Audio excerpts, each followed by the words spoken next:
안녕하세요. 미국주식 플렉스 애널리스트 김세환입니다. 자, S&P 500 기업 중에 99%가 실적 발표를 완료를 했어요.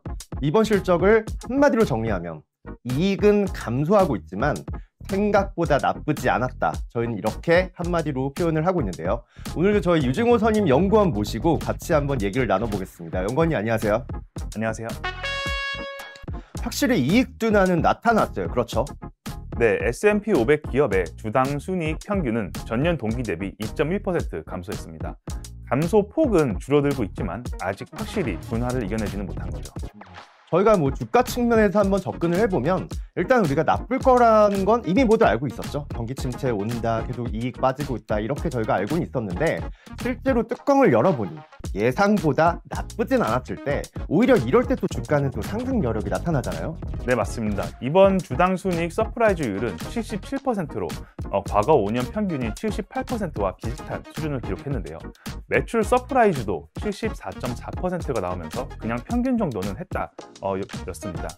섹터별로 보면은 에너지, 산업, IT, 경기 소비재가 가장 높은 EPS 서프라이즈가 나왔고 하지만 연초 이후 주가는 IT가 32.3%, 커뮤니케이션 서비스 30%, 경기 소비재 17.7% 순으로 높게 나타났습니다. 네, 확실히 경기가 좀 안 좋을 것이다 이런 영향을 받아서 주가가 작년에 좀 많이 빠졌던 지지부진했던 그런 기업들 위주로 상승을 한 거잖아요. 그렇죠? 자, 이번 실적의 키워드를 저희가 딱 두 개만 골라보면 반도체와 AI다 라고 할 수 있을 정도로 영향을 이번에 많이 끼쳤습니다. 네, S&P 500 기업 112개가 실적 발표에서 AI를 언급했는데요. 이는 지난 10년 기간 중에 가장 높은 수준입니다. 과거 5년 평균 57개고 10년 평균 34개예요. 저희가 이번에 미국 주식을 23개 종목을 팔로잉을 했잖아요. 네. 그중에 이제 이런 종목들은 성장이 지속적으로 예상이 된다. 이렇게 결론 내린 종목이 6개가 있었어요. 어떤 종목이었죠?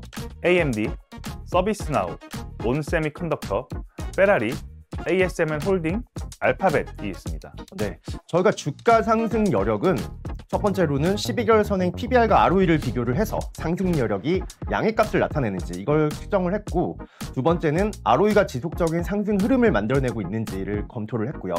세 번째로는 장기 성장성 상대 비교를 통해서 향후 3년 연평균 EPS 연평균 복합 성장률과 12개월 선행 PER을 반영한 주가가 시장이나 동종 산업, 동종 기업 대비 상대적으로 저평가되어 있는지 이렇게 밸류에이션 부분을 판단을 했고, 그 외에 매크로 환경 변화에 따른 수요 여부, 그리고 산업의 성장 속도, 기업의 시장 점유율 등을 점검을 했습니다. 자, 저희가 단기간 주가 상승이 조금 과했거나 ROE가 시장 평균을 하회하고 있는 일부 종목은 제외하고 말씀드린 게 아까 이제 6종목 정도가 되고, 이번 또 어닝 서프라이즈가 조금 생각보다 좋았잖아요. 이 서프라이즈율이 한 77% 정도를 기록을 했는데 이익이 예상을 상회하면 당연히 주가가 올라야 되지만 이익은 상회했는데 주가는 오히려 빠진 종목들이 좀 보이기도 했어요. 그런 종목은 좀 어떤 종목이었죠? 네, 스타벅스와 로키드 마틴이 그 예인데요. 그림을 보시면 어닝 서프라이즈는 플러스 영역에 있지만 실적 발표 이후 주가는 꽤 빠진 것을 볼 수 있습니다. 이런 경우 아무래도 경기 침체 우려가 반영되어 다음 분기 가이던스가 시장의 예상치를 하회한 경우라고 볼 수 있습니다. 네, 결국 이익이 증가하는 것은 굉장히 좋지만 어쨌든 주가는 선반영의 영역이기 때문에 실제 이익 수준이 예상했던 수준을 넘어서냐 아니면 넘어서지 못하느냐, 이게 또 중요하다는 걸 한 번 더 보여주고 있습니다. 자, 이번에 어닝 서프라이즈를 발표한 기업 중에 실적 발표일 이후부터 5월 31일까지 주가 상승률이 가장 높게 나타난 종목은 팔란티어였는데 무려 89%가 올라갔습니다. 저희가 또 팔란티어는 지난번에 AI 특집으로 특기로 또 배치했던 종목 중에 하나잖아요. 그 다음에 이제 AMD가 30%, 그리고 엔비디아가 22% 상승세가 나타났습니다. 네, 다행히도 팔란티어는 일반 기업 상업 매출이 증가하면서 26.2%의 어닝 서프라이즈를 기록했습니다. AMD와 엔비디아는 확실히 데이터 센터 버프가 있었어요. AI는 GPU다 이런 말이 있을 정도로 데이터 센터와 AI 기술에 AMD와 엔비디아가 특화되어 있는데요. 이번 실적에서도 그런 부분이 잘 강조되어 나왔습니다. 우리가 과거에는 반도체라고 하면 이제 메모리 하나만 떠올렸었는데 이제는 데이터 센터, 인베디드, 이제 사불 인터넷 이제 이런 쪽이죠. 이런 성장이 지금 높게 나타나고 있습니다. 실제로 반도체 사이클이 바닥을 치고 있어도 설계 기업들이 또 잘 버티는 이유가 약간 다른 곳에서 또 매출이 잘 나오고 있기 때문이기도 합니다. 자, 다이나트레이스의 어닝 서프라이즈율은 39.6%로 제일 높았는데요. 역시 AI 관련 데이터 관리 기술을 가진 기업으로 저희가 AI 탑픽으로 또 제시드렸던 종목 중에 하나죠. 자, 주요 기업 실적 리뷰를 한번 간단히 해볼게요. AMD는 실적 발표 당일에는 9% 주가 하락이 있었습니다. 하지만 AI라든지 데이터 센터 인베디드 사업 부문이 강세가 나타나면서 주가는 다시 상승세로 이어졌고요. 서비스나우는 첫 자사주 매입을 발표했는데 뭐든 처음이 가장 큰 의미가 있죠.